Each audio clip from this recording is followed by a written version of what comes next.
Pendant Congo et pendant le tout premier gouvernement Oyo et Zimbo Webele et ça gouvernement Oyo. La solo gouvernement Oyo bateke la gana batapusu mikanda.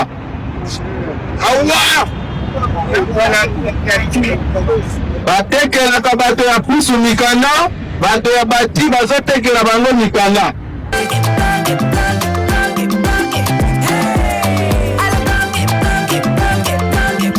Oyoki elenge ya Congo, tapez les mains, tapez les mains, tapez les mains, tapez les mains, tapez les mains. Pendant Congo et pendant le tout premier gouvernement Oyo et Zimbo Webele et ça gouvernement Oyo.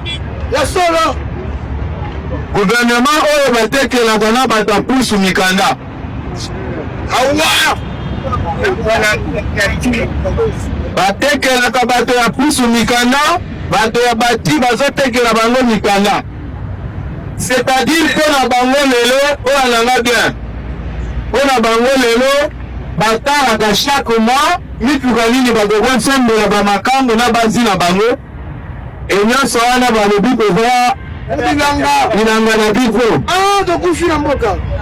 Moi j'étais très content quand on a monaka discours ya gouverneur de la ville.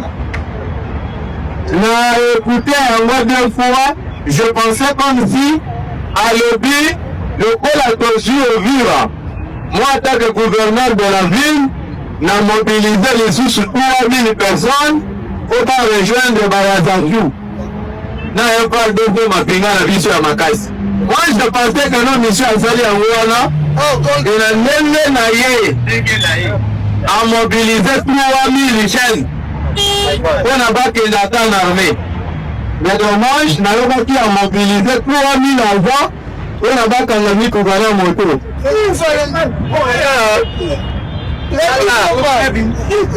Bébé, on est canon. Nous soutenons la vision des chefs de l'État. Les chefs de l'État ne dorment pas. Tous par la paix, à nous côté de ce vivre. Pourquoi il rappelle le président Nabiso?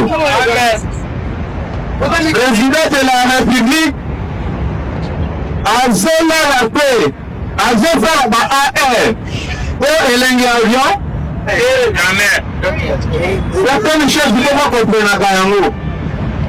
Élenguer avion, président de AR. Vous allez écouter nos politiciens, nous sommes derrière la vision des chefs de l'État. Viser le chef de l'État, c'est soutenir vos actions. Voilà. Les 3000 agents ont mobilisé pour la Kinshasa. Le coup la bango bamoni que ne pas bien qu'on servir mot. Est-ce que bango que nous avons un FFT? Ok.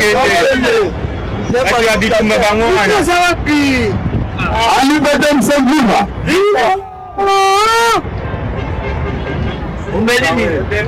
Ovali na 4 communes. Dans 4 communes de Banango, Navu Bukunasia, Bazali d'accord na Mikanda, 15 Moussousou Balobi, Wale Palibisote. Asone kama kabamaram. Atre bango na bango pitumbe bandi. 15 Balobi, Ezali Biloko ya mabe. Bamontar na bachauffeur ya mituka baza bilanga na biso te. Soki mpe na mikanda totekelaka bango mikanda oyo tozala kotekela bango. Plutôt ke boya kobakisa bambongo moko ezanga motu na makolo. Ce soir, en regardant les enfants qui nous entourent, je vois bien plus que des sourires. Je vois l'innocence qui espère, je vois la nation de demain et je vois aussi les blessures d'aujourd'hui. Ils représentent nos 26 provinces et nous rappellent une vérité simple. Nous sommes une seule nation, une seule famille. Partageant le même avenir, le même dessein sans distinction d'origine, de langue ou de condition.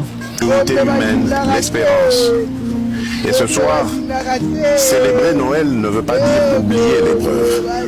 C'est au contraire affirmer que l'épreuve ne nous volera pas ce que nous sommes. Célébrer malgré tout, c'est dire au monde et d'abord à nous-mêmes que notre peuple est éprouvé mais jamais résiste. Alors ce soir, gardons la foi L'amour est cette lumière intérieure qui nous permet de tenir et d'aider les autres à faire de même. À l'aube de la nouvelle année, nous adressons un simple appel et essentiel. Restons unis, restons solidaires, restons attentifs et sensibles aux plus fragiles. Restons proches de celles et ceux... Daniel Bumba, moi je ne crois pas que Daniel Bumba fera quelque chose. Moi, à point de vue Nangai, Naza libre en tant que Congolais de mettre un avis. Donc Daniel Bumba, Nazo Zelo pas na été. Soka Sali Malam na ville à Kinshasa, c'est comme un miracle. Je vais changer le langage. Mais pour le moment, en tout cas, pour moi, c'est le chèque est déjà prémédité. Je vois déjà qu'il y a quelque chose. Je ne crois pas Nazo Zelapé le côté. Nazo Mona Loi 5 ans et au filet par l'exabisota.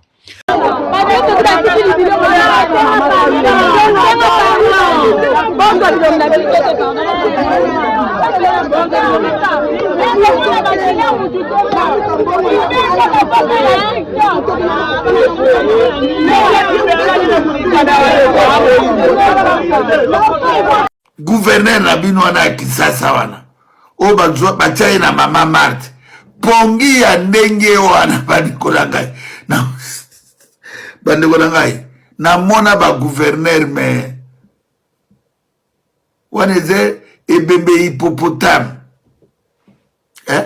babi akoba neka kola na hotel Jantilingo bilatekaki na kesi $800,000 pour bafuta batu ya $800,000 wana atiango na poche atiki kesi vide sope bakaboli na mama Marthe na ebite po bango balingi omona dollar te balingi omona devise te bandeko na ngai gouverneur Rabino wana so Bumba bilalalala bomoni bokomi na suka bilalalala total elendenga zolala bana réunion. Les amis, bonjour. J'espère que vous allez bien. Parce qu'il n'a pas pu se déplacer par rapport à la réalité à province Nabissoville, province de Kinshasa. Comme quoi, la décision au gouverneur a vu la Zouaki et maître Batebele n'a pas une journée à l'élo lundi 26 janvier. Il y a une photo en réalité la journée à l'élo. Nous disions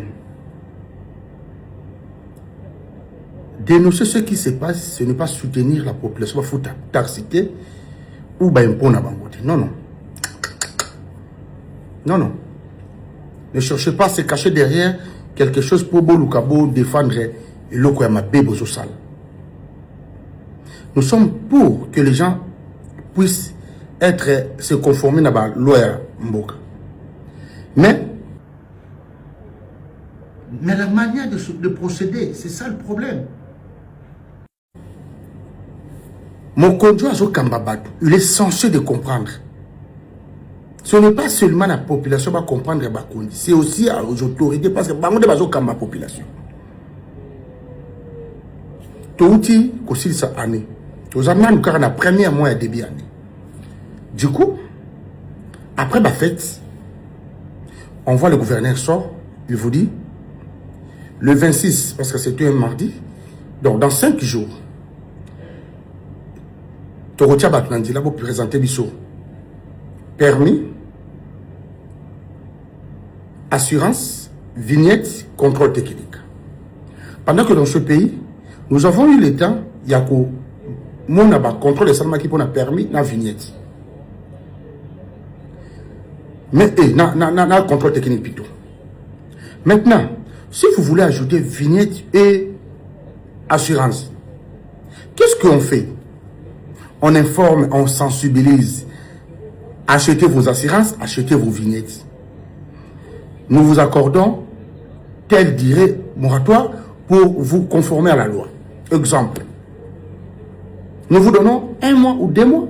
Achetez vos assurances, achetez vos vignettes. Parce que nous allons passer au contrôle. Et lorsque maintenant, beaucoup y a un contrôle, même il va paisible les populations, il va s'apprendre à la propriétaire de véhicule parce qu'on vous avait accordé du temps. Là, c'est 1. Du coup, vous donnez 5 jours. Déjà, pour avoir le vignette. Et ça a déjà problème.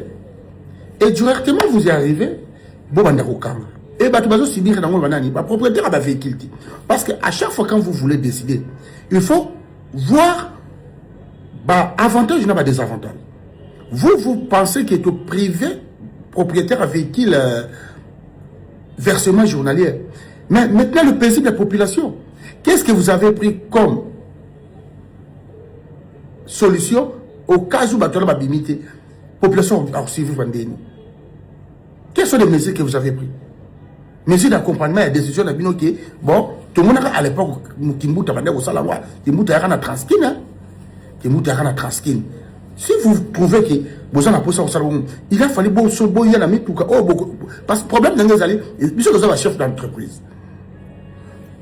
Nous attendons, Batubaya Moussala, Batubazoya Moussala, beaucoup 11h, 12h, il n'y avait pas de transport. Ville, Gombe, ça qui monte côte. Maintenant, c'est quoi? Et deuxièmement, cette volonté de mettre tous ces gens en Zéla, 3000 brigades, si c'est quoi là? Et mais pendant ce temps-là, nous ne commis na baliboso ma panga batunyonso. Célébrité comme il m'a cassé. Pourquoi 3000 hommes ont été bakiré l'Arabie sur la niveau? Pourquoi 3000 hommes ont été traqués le biso ba colonna? Est-ce que vous avez un problème primordial il y a qui ça aux en embouteillage? Moi je dis non. Et c'est insécurité, l'insalubrité. Transport est à la troisième position. Et pourquoi vous choisissez ces mots dans la troisième après? Pourquoi? Parce qu'il y a quand même un embouteillage, il y a un décidé bon. Oh, le peuple a vivre sur le vélo au Maroc. Nous sommes d'accord pour foutre impôt, mais il faut passer dans la procédure normale. C'est-à-dire, nous vous demandons d'aller acheter les assurances d'il y a telle date et telle date. Nous vous demandons d'aller acheter les vignettes. C'est comme ça, vous. Non,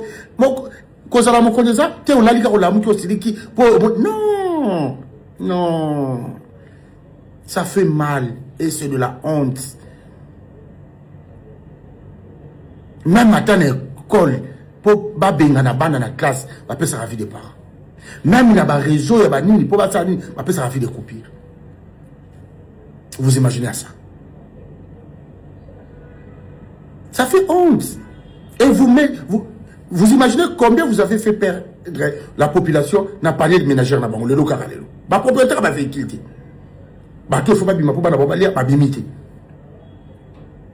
Vous imaginez ça? Est-ce que passe na bango bo tala ngoti? Parce que la propriétaire va véhicule, ça a un problème. Ça a un bon. Et bon, si vous avez paisible la population, voilà.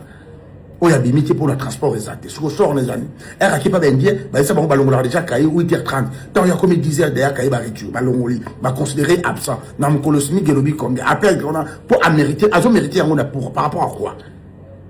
Par rapport à quoi?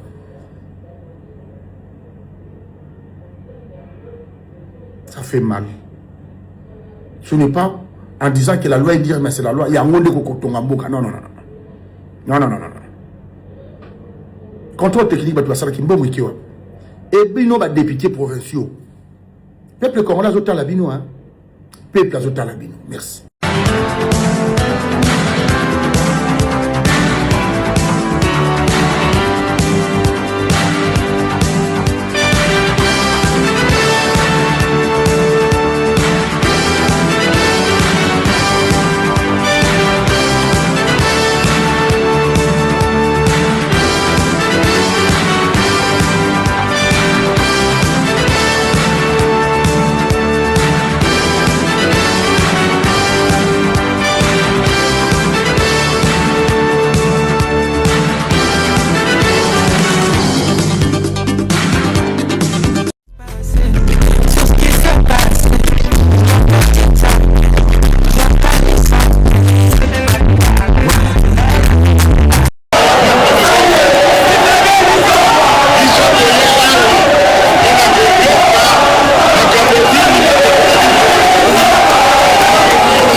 bandeko nyonso bolingi bobima so omoni ke eloko okee kosala eza nango mpe na importance te soit possibilité osala yango elobi ekozala yaya vana o na ndako transport eza te bakosa ba 5000 na bamoto ekomi 12000 15000 oboyo okei boulevard vide vanda na ndako mpe misa nzoto lobi kako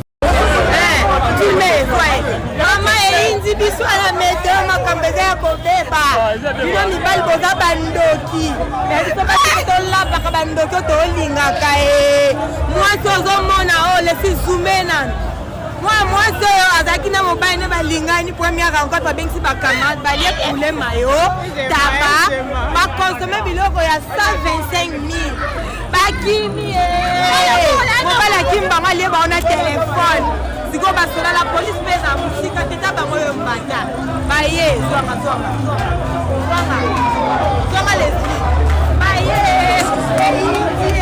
poza biso basi tolapa mibala olinga yaya wawa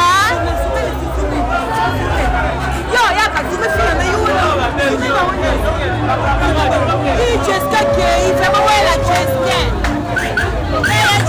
Kei fama wela boye mokonzi ya mboka do tosenga na biso te soko olingi osali so olingi totiki na o obanda tosenga kosalaka na o soko olingi osali so olingi totiki na o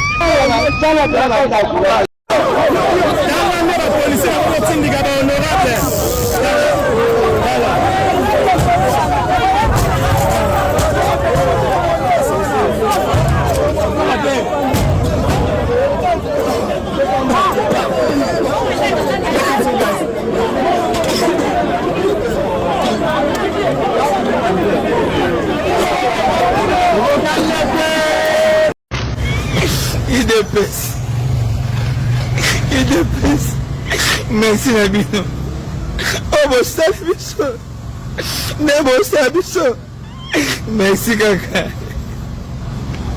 merci to comprendre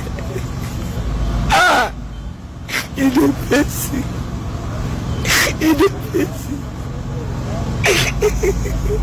d'abord tokomi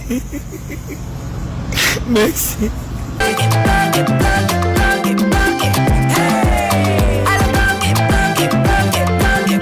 Oyoki elenge ya Congo.